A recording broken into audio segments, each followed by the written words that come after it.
sana kwa hotuba yako na tutazingatia yote ambayo serikali imeelekeza.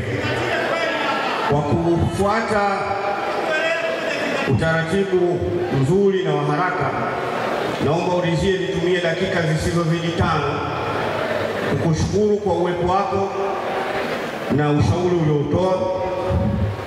Ndugu zangu, ibara ya 20 na 21 inatoa mwongozo wa namna ya kuitisha mkutano. Katiba inasema ibara ya 21:1, mkutano mkuu wa kawaida utaitishwa na bodi ya wakurugenzi mara moja kwa mwaka, yani ndani siku 120 baada ya mwaka wa fedha. Ukihesabu siku 120 kutokea mwaka wa fedha, iliungana tarehe na siku ya uchaguzi mkuu wa nchi. Hiyo ilitupelekea tuandike barua kwa msajili wa vyama vya michezo na kuomba ridhaa kusogeza mbele ili tuweze kufanya mkutano huo, na tulipewa siku 30. Ndiyo sababu iliyotufanya tuitishe mkutano huu leo. Zipo hoja nyingi kwa nini tumeitisha mkutano tarehe ambayo tuna mechi. Siku zote kuanzia baada ya mwezi Agosti, hakuna siku ya Jumapili ambayo Simba haitokuwa na mechi, aidha ndani au nje. Lakini timu inapocheza, sio viongozi wote ambao wanahudhuria hizo mechi tuna uwakilishi. Mathalan, katika mechi ya leo tuna wajumbe 4 wa bodi ambao wameambatana. Tuna mwenyekiti wa bodi ndugu Magori, yuko mzee Azim Dioji, yuko Swedi Nkwabi, pia yuko Isa Masudi ambaye ametangulia siku 10 kabla ya mchezo.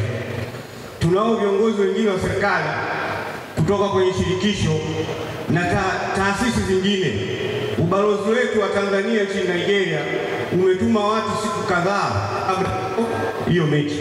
Kwa hiyo hakuna eneo ambalo litakuwa na hitilafu kwamba mkutano usifanyike, kwa sababu ni jambo lipo kwa katiba.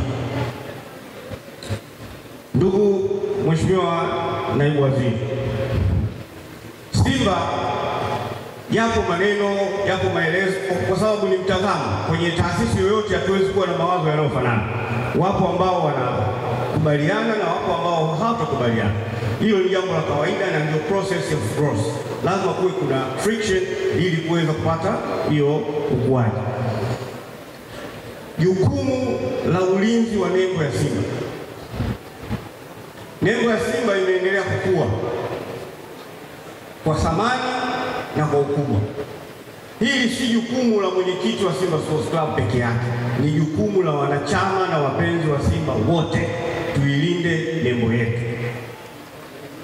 Katika hilo, nimesikia baadhi ya watu wamekuwa wakitoa tafsiri tofauti kwamba logo ya Simba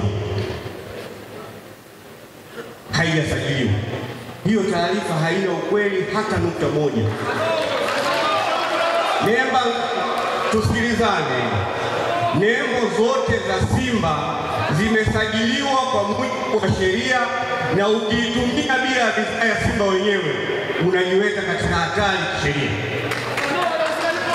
Tumefanya usajili na kadhalika, tunalipa returns za kila kuhusu umiliki wa hiyo nembo. Lakini pia katika ulinzi wa nembo, ninawaomba na kuwashauri wanasimba wenzangu, tusimamie vizuri yale tunayoyaangalia. Thamani ya fedha ambazo tunazipata zinatokana na nembo kulindwa. Tunao wadhamini wanaovutika kuja kudhamini na kuwekeza fedha ndani ya Simba kwa sababu nembo yao inalindwa. Lakini watu ambao wanavaa jezi za Simba pengine wana hasama binafsi na mimi au na mtu yoyote, kwenda kutukana timu na klabu, unashusha hadhi na inaondoa uvutiaji zaidi ambao watatusaidia kuongeza fedha na kujenga msingi mzuri wa maendeleo ya klabu. Hili ni jambo la msingi sana. Ukiwa unakusudia kunitukana, kunisema, kunilaumu, zungumza wewe as an individual. Usizungumze ukabeba mamlaka ya wanasimba wote. Hata manabii hawakupendwa na watu wote. Kwa hiyo mimi hilo wala siwezi kuona tatizo. Lingine, kwenye kununua bidhaa zenye thamani. Kwa mfano, wiki iliyopita tumecheza mechi. Kuna mtu alikuja kunifuata akaniambia, mbona huyu mdhamini wetu aliahidi kutoa basi hajaleta? Na muangalie yeye mwenyewe kavaa jezi. Jezi aliyovaa ni feki, alafu anahimiza mdhamini atekeleze majukumu yake. Yeye anapata mapato kutokana na kuuza bidhaa. Tuwalinde watu wanaokuja kuwekeza kwa maana ya wazabuni na wadhamini.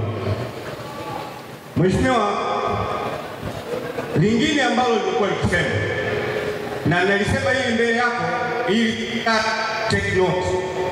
Kuna watu wanaosema kwamba mali za Simba zimehamishwa. Baada ya kuyasikia hayo, ni kuagiza mwanasheria wa Simba, nadhani yuko hapo, anaweza akasimama. Tumefanya official search kwa majengo yaliyopo mtaa wa Msimbazi na Bunju, zote zinamilikiwa na Simba Sports Club. Yule anayesema majengo yameuzwa, na Simba zimeuzwa, basi atuletee na ushahidi wa huyo aliyemuuzia, maana atakayekuwa ameuza ni yeye.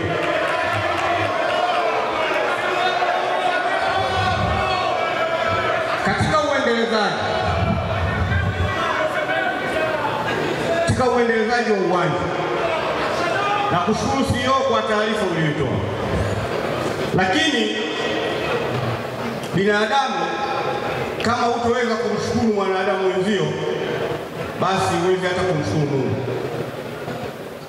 Naomba ndugu Habib Nasser yuko hapo, unaweza ukasimama. Huyu bwana maarufu tunamuita kushika dawa. Yeye pamoja na mjumbe wetu bodi Peter Muhammad wamechangia kwa kiasi kikubwa sana kufanya marekebisho makubwa ambayo mmeyaona binafsi kutoka katika mifuko yao. Tunakushukuru na unaweza kukaa. Tunatengeneza pitch zaidi ya 6 pale kwa ajili ya timu zetu za vijana, wasichana, wanawake pamoja na timu ya senior ili kufanya vizuri. Lakini ndugu Octavian Mshiku, tunakushukuru sana kwa mchango wako mkubwa. Yeye ni mjumbe wetu wa bodi aliyepita, lakini amechangia katika kukuza vipaji. Anashirikiana sana na wenzetu wa kamati ya youth. Nimemwona Dr. Chidua hapa. Tunakushukuru sana. Taarifa ya CEO imesema kwamba tumeweza kupandisha wachezaji 3, lakini tumeweza kupata wachezaji 4 ambao wameenda kupata timu nje ya nchi. Kwa hiyo hilo ni jambo kubwa sana. Mheshimiwa Naibu Waziri, kwa kumalizia, maelezo uliyotoa, sisi ndani ya uongozi hatujawahi na hatutawahi kuwa na dhamira ya kumdhuru yoyote, lakini tunazingatia utaratibu uliowekwa kwa mujibu wa sheria.